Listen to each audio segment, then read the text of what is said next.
Have you ever wondered what kind of leader could make one of Europe's most powerful empires fear stepping onto African soil? Imagine an army armed with muskets, cannons, and ships arriving on the coast of Africa, convinced that victory would come easily. They believed African kingdoms would fall one after another. They believed no woman could stand in their way. They were wrong. For more than 40 years, one queen refused to surrender. She outsmarted generals, defeated invading armies, built powerful alliances, and turned every battlefield into a nightmare for the Portuguese Empire. Even when her kingdom was invaded, even when she was forced to flee, she refused to admit defeat. Her name was Queen Nzinga. She did not simply defend her people. She became the symbol of African resistance, proving that courage and intelligence could challenge an empire. By the end of this story, you'll understand why historians still describe Queen Nzinga as one of the greatest military and political leaders Africa has ever produced. This is not a legend. This is history. Long before European powers divided Africa, the kingdoms of Ndongo and Matamba stood proudly in what is now Angola. These kingdoms were rich in fertile land, skilled warriors, and thriving trade routes. But they also possessed something the Portuguese desperately wanted: people. The Atlantic slave trade had become one of Portugal's greatest sources of wealth. Every year, thousands of Africans were captured and forced onto ships bound for distant lands. Entire villages disappeared. Families were torn apart forever. The Portuguese wanted complete control of Ndongo. Standing between them and their ambition was a royal family that refused to bow. Among them was a young princess named Nzinga. From childhood, Nzinga was different. While other royal children enjoyed palace life, she watched military drills, listened carefully during political meetings, and studied every decision her father made as king. She understood something many adults failed to see. A kingdom survives not only through strength, but through wisdom. Her father recognized her extraordinary intelligence and encouraged her education. She learned diplomacy. She learned multiple languages. She mastered negotiation. Most importantly, she understood how to read people. Every smile could hide betrayal. Every promise could become a weapon. These lessons would one day save her kingdom. As the Portuguese expanded deeper into Central Africa, conflict became unavoidable. Their soldiers marched farther inland, building forts and demanding more captives for the slave trade. Villages burned. Communities were destroyed. Fear spread across the land. After the death of her father, political instability weakened Ndongo. Her brother became king. Unlike Nzinga, he struggled under enormous pressure. Surrounded by enemies and facing growing Portuguese attacks, his decisions became increasingly desperate. Many nobles questioned his leadership. Others secretly hoped Nzinga would take control. But at that time, women were rarely expected to rule kingdoms. Still, everyone knew one thing. When negotiations became impossible, only Nzinga possessed the intelligence to face the Portuguese. In 1622, an opportunity appeared. The Portuguese governor invited representatives from Ndongo for peace talks. Many believed it was a trap. Yet Nzinga accepted the mission. She knew failure could mean the end of her kingdom. When she entered the governor's hall, she immediately noticed something unusual. The Portuguese governor sat comfortably on an elegant chair. But for Nzinga, no chair had been prepared. Instead, servants pointed toward a simple mat placed on the floor. It was no accident. The governor wanted everyone present to see that Africa's representative would literally sit beneath Portugal. It was a calculated humiliation. Most people would have accepted it. Nzinga refused. Without speaking a word, she looked at one of her attendants. The loyal servant immediately knelt on the ground. Nzinga calmly sat upon the servant's back, placing herself at exactly the same height as the Portuguese governor. The room fell silent. In one brilliant move, she had declared that her kingdom would never stand beneath another nation. Respect was not requested. It was taken. The governor realized immediately that this woman was unlike anyone he had ever negotiated with.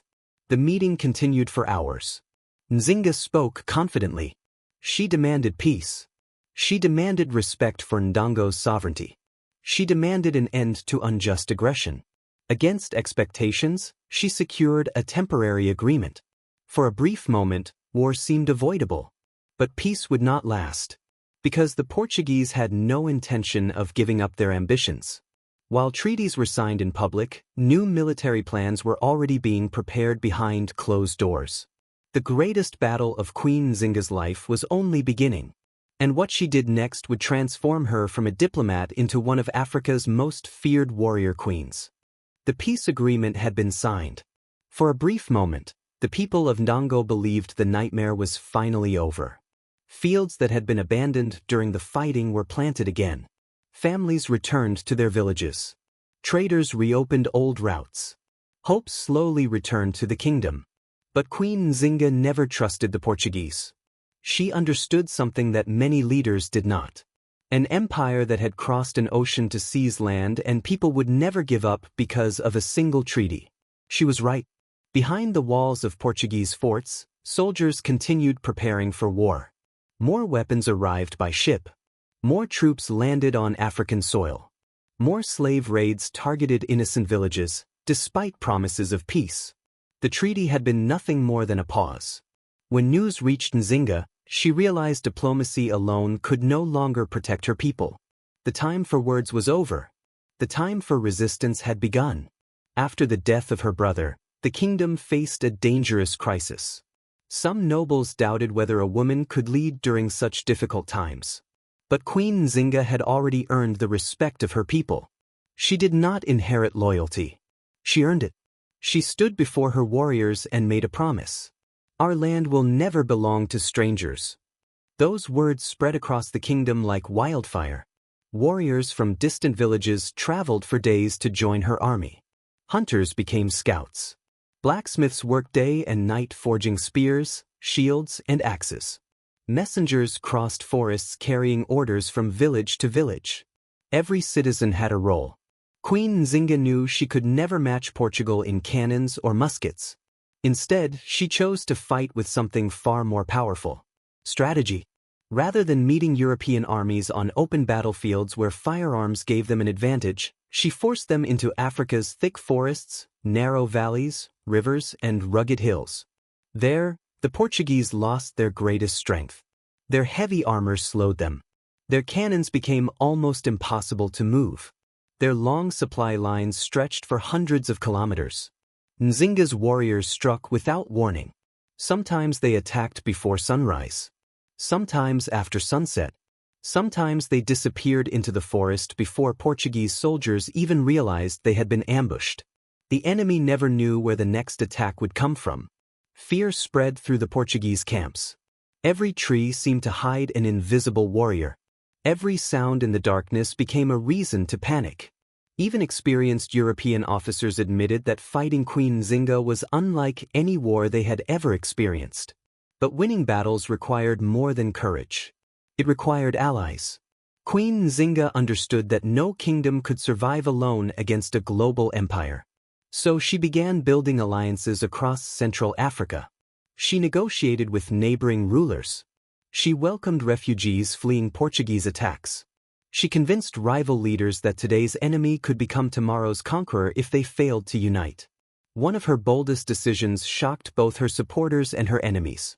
She formed an alliance with the Angola, a fierce group of warriors known for their discipline and battlefield skill. Many questioned her decision, but Nzinga cared more about protecting her people than pleasing her critics. She believed a leader must make difficult choices when the survival of a nation is at stake. Together, their combined forces became one of the strongest military powers in the region. Again and again, Portuguese commanders expected an easy victory. Again and again, they returned home with heavy losses. Years passed. Then came one of the darkest moments of Nzinga's life. Portuguese forces launched a massive offensive. Their numbers were overwhelming. Village after village fell under attack.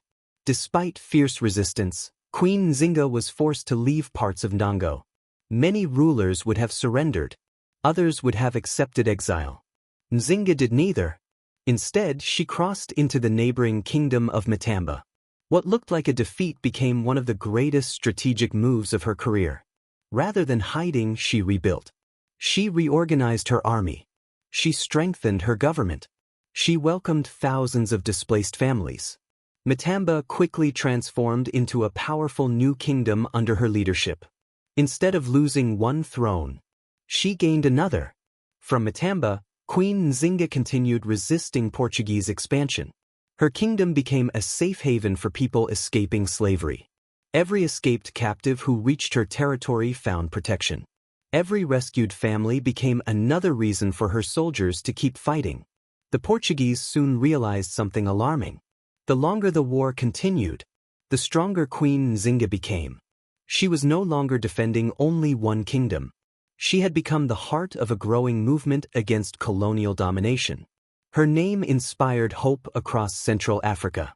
Children grew up hearing stories of the fearless queen who refused to kneel before any empire. Portuguese governors changed. Generals changed. Military strategies changed. But one thing never changed. Queen Nzinga was still standing. Still fighting.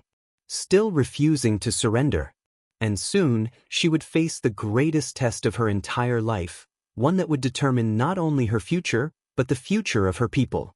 For decades, Queen Nzinga had done what many believed was impossible. She had resisted one of Europe's most powerful colonial empires. She had survived betrayals, invasions, and countless battles. Yet her greatest victory was still ahead. By the 1640s, the struggle for Central Africa had become even more complicated. Portugal was no longer fighting only African kingdoms. Another European power, the Dutch Republic, entered the conflict, hoping to weaken Portuguese control over Angola and the Atlantic trade. Queen Nzinga recognized an opportunity. She understood that a wise ruler does not fight every battle alone. Instead of isolating herself, she formed a strategic alliance with the Dutch against their common enemy. Together, they launched coordinated campaigns that placed enormous pressure on Portuguese forces. For the first time in many years, Portuguese commanders found themselves fighting on multiple fronts. They were no longer the hunters. They had become the hunted. Several Portuguese forts were attacked. Supply routes became increasingly dangerous. Communication between coastal settlements and inland garrisons grew difficult. Every mile of African soil became contested ground. Queen Nzinga's army continued using the tactics that had frustrated European forces for decades. Rather than chasing glory through one massive battle, she focused on wearing the enemy down. She struck supply lines. She liberated captured villages. She rescued people who had been enslaved. Each victory strengthened her reputation. Across Central Africa, her name became a symbol of hope. People no longer saw her as simply the ruler of Matamba. They saw her as the defender of African freedom. But history rarely follows a straight path. In 1648, Portugal received powerful military reinforcements from Brazil. The balance of the war shifted once again. The Dutch were forced to withdraw from Angola. Many leaders would have seen this as the end. Queen Nzinga saw it as another challenge. Even in her 60s, she refused to stop leading. She continued riding with her soldiers. She continued meeting diplomats. She continued strengthening her kingdom. She understood that victory was not always measured by the number of battles won. Sometimes, victory meant surviving long enough to protect your people and preserve your nation. After decades of exhausting conflict, the Portuguese finally realized a painful truth. Queen Nzinga could not be defeated. Every campaign against her had drained soldiers, money, and resources. Every attempt to break her kingdom had failed. The woman they once underestimated had become one of the most respected rulers in Africa. Eventually, negotiations began once again. This time, the Portuguese approached Queen Nzinga very differently. No insults. No humiliation. No attempts to treat her as an inferior ruler. She had earned their respect through determination, intelligence, and unwavering resistance. Peace agreements recognized her authority over Matamba. Trade relations slowly resumed. Her kingdom experienced a period of stability after decades of war. For Queen Nzinga, peace was never about surrender.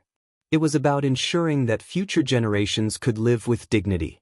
Even in her later years, she remained deeply involved in governing her kingdom. She encouraged agriculture and trade. She rebuilt communities destroyed by war. She welcomed displaced families and worked to strengthen the economy. Unlike many conquerors remembered only for battle, Queen Nzinga wanted her people to prosper after the fighting ended. In 1663, at approximately 80 years of age, Queen Nzinga passed away peacefully. She had ruled for nearly 4 decades. She had outlived many Portuguese governors, generals, and rival kings. She left behind not a broken kingdom, but a stronger nation. Her death marked the end of an extraordinary chapter in African history. Yet her story never truly ended. Centuries later, Queen Nzinga remains one of Africa's greatest national heroes. Schools teach her story. Historians study her military strategy. Artists, writers, and filmmakers continue to celebrate her courage. Across Angola and beyond, she represents resilience, leadership, and the determination to defend freedom against overwhelming odds. Her life reminds us that true strength is not measured by the size of an army or the wealth of an empire. It is measured by the courage to stand firm when surrender seems easier. When Queen Nzinga first entered the Portuguese governor's hall, she refused to sit beneath him. That single moment became a symbol of everything she believed. No African kingdom should bow to injustice. No leader should abandon their people. And no empire, no matter how powerful, should expect courage to disappear in the face of fear. More than 400 years later, her name still echoes across history. Not because she sought war, but because she refused to let others decide the future of her people. That is why Queen Nzinga is remembered not only as a warrior, but as one of the greatest leaders Africa has ever known. If this story inspired you, don't forget to like this video, subscribe to the channel, and share it with someone who should know the incredible history of Africa's greatest heroes. Because Africa's history is filled with legends the world should never forget.